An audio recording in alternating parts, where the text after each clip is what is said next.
Hello, and welcome to the Thyroid Warrior podcast. I'm Ebony, and I'm here as your wellness facilitator. I'm going to be sharing my experiences in managing Hashimoto's disease. I really hope that it'll help you on your personal journey. Keep in mind, however, this does not substitute for medical advice. It is only for your information and motivational purposes only. Now, let's get started.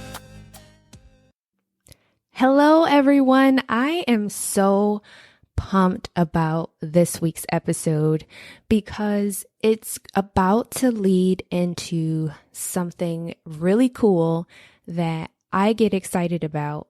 So first things first, one of the things that I want to tell you guys about as my audience is I am going to be setting up a group to help you get through the holidays. We're going to talk about preparing from a food perspective, especially if you're trying to be good and stay away from the treats and all the cookies and cakes and holiday parties and all that fun stuff, and how to stay on track, especially so that you can keep that inflammatory response to a minimum. We're also going to talk about self-care. And I know that that's a very foreign concept for a lot of us, but I really think that it's incredibly important to get things started. The other thing that I want to talk to you guys about is going to be all about mindset and really getting yourself right so that you're walking right into the new year, happy, healthy, and taking the steps towards setting up 2019 to be what you want it to be. So I am going to do that just for my audience at a low price of $20. Yes, $20 to go basically starting November 1st, because everyone always falls off the wagon during Halloween and all the candy, into December 31st. So you're going to have access to a private Facebook group. I'm going to be in that group talking to you guys a lot about all of the things that I just mentioned: self-care, mindset, making sure that you're prepping for the holidays, helping you get through those things. And you'll have a safe space to, if you need to pop on and say, hey, I am either at my family's place or I'm at my holiday party and they're having all these things. I can't eat anything. I can't do anything. Help. I want to be able to create that community for you to feel safe enough to talk about those really challenging things, because the holidays are incredibly stressful and I don't want you to be alone. So if you want to get in on that, we're starting November 1st. You can go to ebonycolina.com/holidays. So that's going to make sure that you're on the list to get all the information. I'm going to have everything in there for you that you need to know. And we're going to do this together because I'm so passionate about making sure that you guys have what you need, that I want to make sure it's accessible for everyone. Just to give you guys a hint of some of the things that we're going to be doing during that time, I'm going to talk about it in today's podcast episode. So today is all about preparing for the holidays.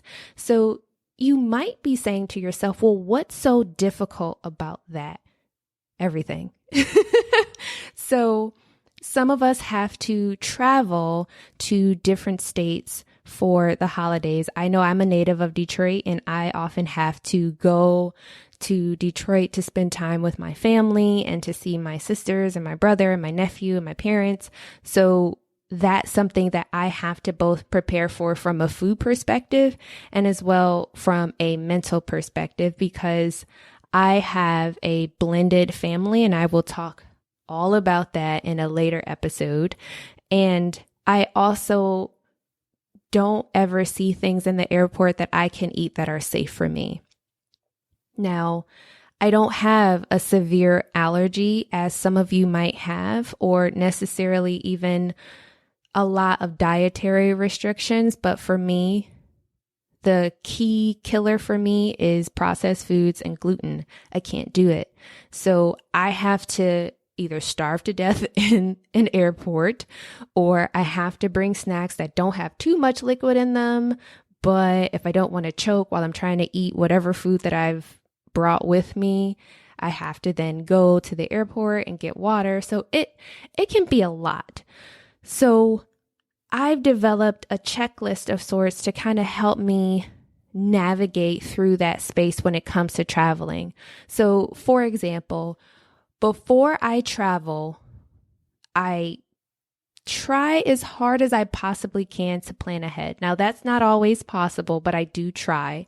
So because, as I always say, brain fog is real, I try to pack snacks, all of my food, my medication, and whatever supplements I need while I'm going to be gone.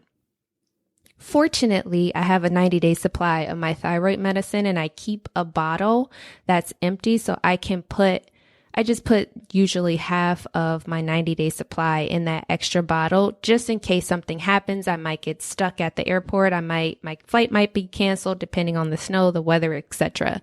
So I always keep an extra bottle so that I can put my thyroid meds in. And I have a supplement box so that I can add my vitamin B, my vitamin D, and my collagen MSM chondroitin supplement for my joints. So I try to make sure I keep all that together, and any supplements that I need in terms of exercising, I make sure I have those prepared as well, either in a single pack or I measure them out individually in Ziploc bags and I label them so that when I go to the airport, they can see what's in them, and I do a taste test if necessary. So that's from a supplement and medication perspective. Now, I keep an extra toothbrush and toothpaste and soap packed because I always forget them. And there's nothing worse than going somewhere and forgetting deodorant. Just saying. So I make sure I have that set out. I make sure I have my clothes set out, and I keep a journal because for me, it's really important to make sure I have a way to write down how I'm feeling so that I don't explode on my family. Now, that is really important because I love my family and I want to get along with them. So when it comes to journaling, I will either write out how I feel, kind of freestyle, but sometimes I need that inspiration. So what I do is I print out a page of journal prompts, and I also have my Write the Word journal from Laura Casey. So I try to keep myself together spiritually and emotionally because that's really important.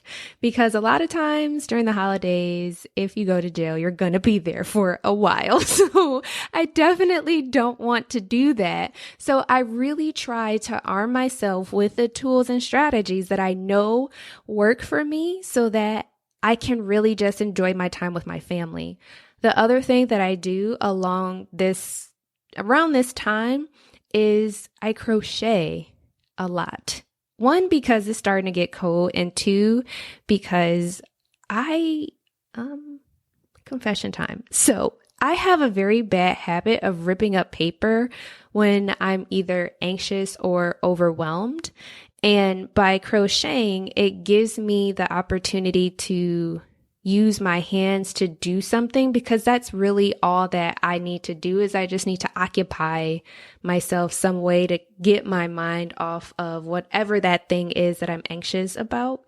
So that has become a really good thing for me to do. And it also makes a lot of friends and family happy because I literally turn into a production company and everyone gets some type of blanket or scarf or wrap or something from me during that time. So it's a good way to get that kind of, not even aggression, but just to busy myself when I need to. So those are some of the things that I like to do around this time. Baking, cooking, naturally, I always do that. So again, it benefits me and it benefits the other people that I'm around. From a food perspective, I try to not only pack snacks that I can have from a travel perspective, but I also make sure that whatever meal that I'm having with family or friends, if we're going to a restaurant, I'll pull up the website to make sure that there are things that I can have. And if there's something that's questionable, I just call ahead to the restaurant and just ask them a question about it. They're usually very amicable about that type of thing. And if they're not, I don't go there and I politely excuse myself from that particular occasion. And I also just tell my family, which they're kind of conditioned to it now, but they now know what I can and can't have.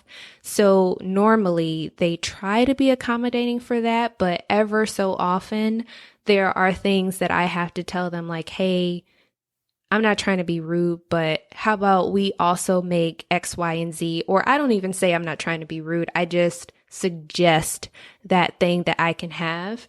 And especially if you're going to another person's home or something like that.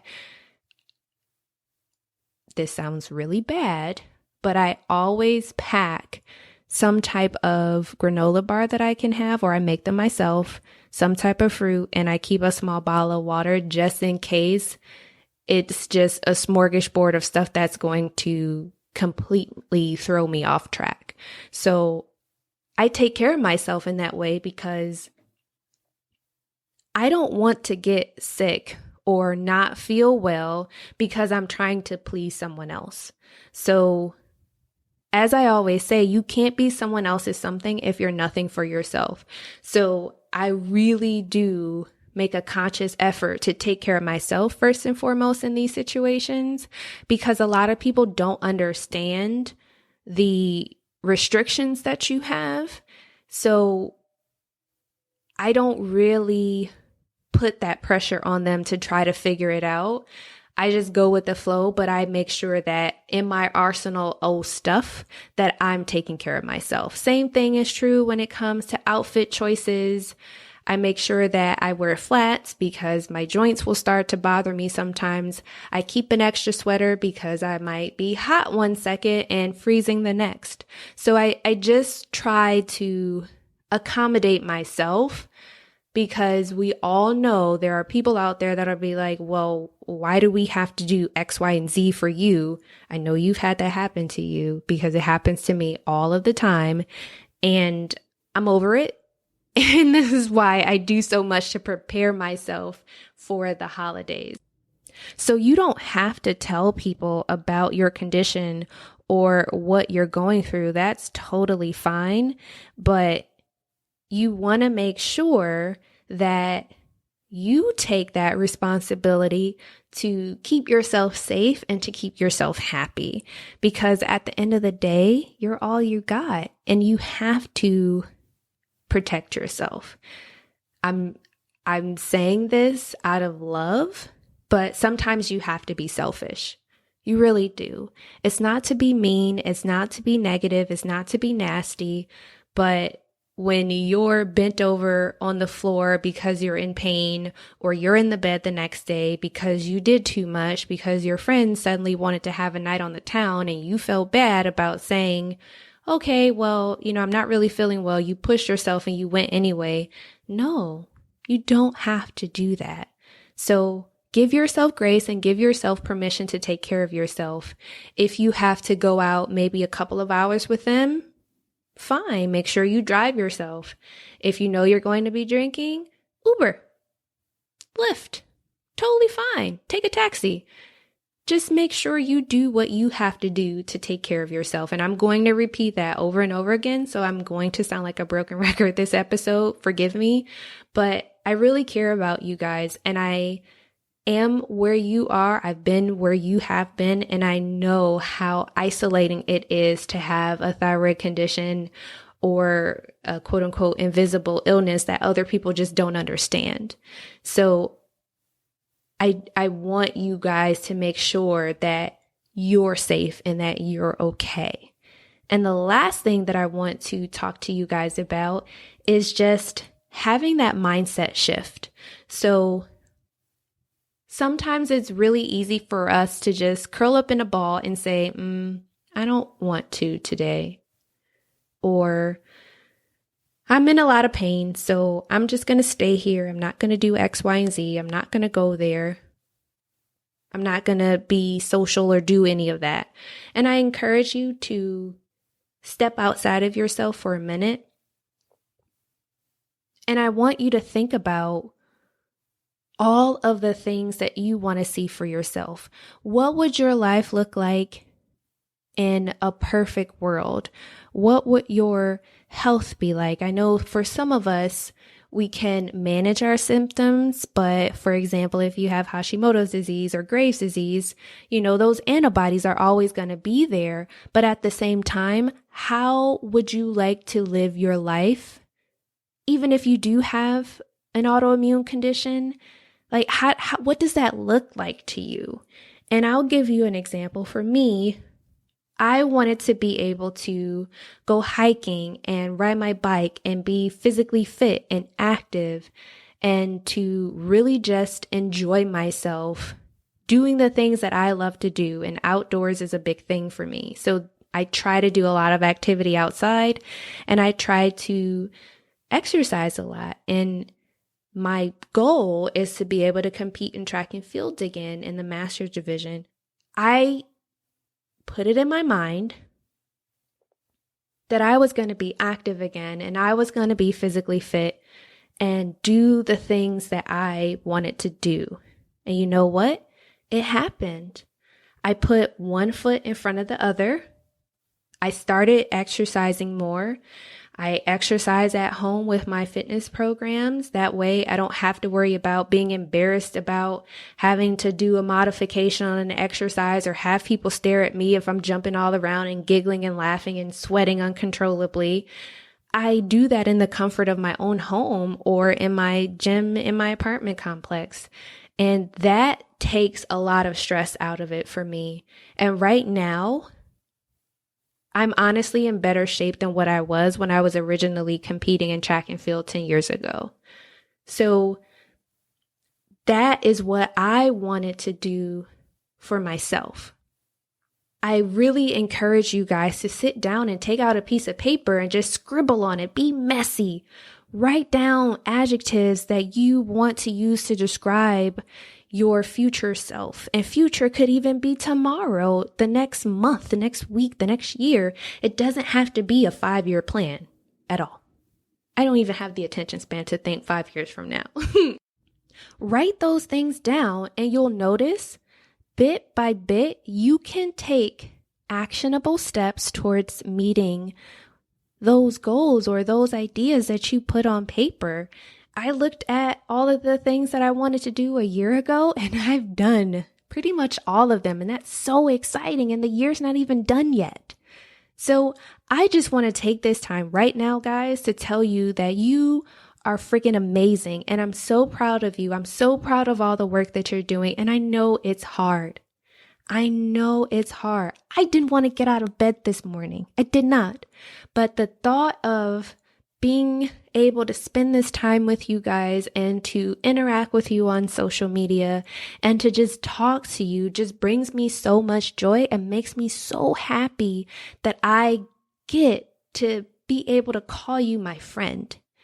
So before I start crying, because I've been very emotional lately, I'm going to close with that. So again, head on over to ebonycolina.com/holiday so that you can be in the know about my holiday program and support group coming up. And with that, friends, I hope that you are well, that you stay happy, and that you get excited because this is going to be good. You need this. So I will talk to you guys next week. Take care. Okay, thyroid warriors, get out there and take things one step at a time. Remember, be great, reflect on your triumphs, and as always, be well. Take care.